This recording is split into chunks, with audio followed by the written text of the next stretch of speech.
This is a mini lecture, a mini lecture on why people avoid certain foods other than just simply not really liking them. And so it's going to talk to you a little bit about the differences between a food aversion, a food allergy, and a food intolerance. Food aversions are natural. They start in childhood, and you probably have an aversion to a particular food. If you can think of a food that you just hate and you really will avoid eating at all costs. Sometimes it's taste, most times it's because of texture or because you have a negative association. So let's say you went out to eat and you ate a turkey sandwich and you got food poisoning and you were sick for a good 12 to 16 hours afterwards, and now every time you think about turkey sandwiches, you just can hardly stomach the thought. You do not want to eat it. It's normal for women who are pregnant to have very unusual food aversions, things they normally like, which now taste terrible. And we know that that's true with people undergoing chemotherapy. But in healthy people, food aversions develop in childhood. They usually can be outgrown, so a lot of children won't eat asparagus or Brussels sprouts because they're bitter vegetables, and the taste buds of a child are not yet fully formed.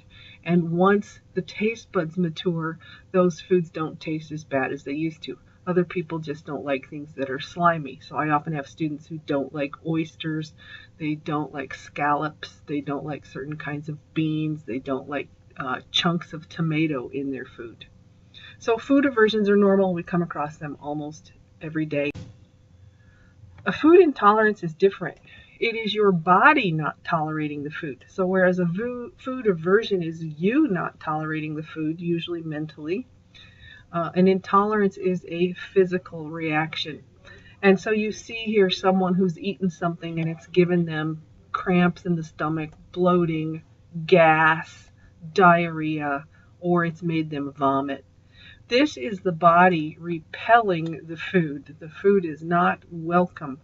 An intolerance is not the same as an allergy, however, so you have to keep those separate.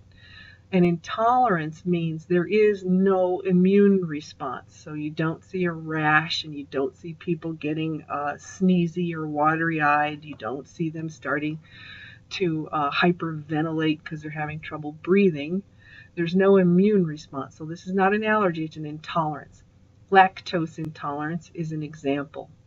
Because the sugar lactose needs an enzyme called lactase in order to be digested, people who don't have enough lactase or who do have lactase but it is not working to its sufficient capacity can be lactose intolerant. And so we have some things to which we can be intolerant physically. Lastly is food allergy. A food allergy occurs when you eat a food that causes a very specific allergic reaction. So you see here someone who gets hives or welts on their skin from something they ate. You see the typical allergy eyes, which are sort of bruised looking and swollen and teary-eyed. Very typical allergy response. People might have some anaphylactic shock, which means their airway starts to shut down and they need some epinephrine or they actually could die. And so we know that there are foods very common to our food supply that can cause these reactions. This isn't someone who's just sensitive to a food. This is someone who has life-threatening allergies and reactions to the foods that can cause death. So, of course, tree nuts are one of the most common. This does not include peanuts because peanuts are over here in a category by themselves. A peanut comes in a pod, not in a shell. I know that's weird because we call these peanut shells, but a peanut is actually a legume. It grows on a bush. Nuts, on the other hand, grow on trees. Walnuts and almonds and pistachios, those kind of things.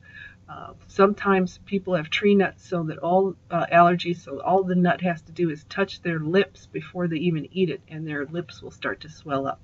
Some people have soy allergies. Some people have fish and shellfish allergies. Some people have allergies to egg, and it's the egg white. It's the protein portion to which they're allergic. Some people have wheat allergies.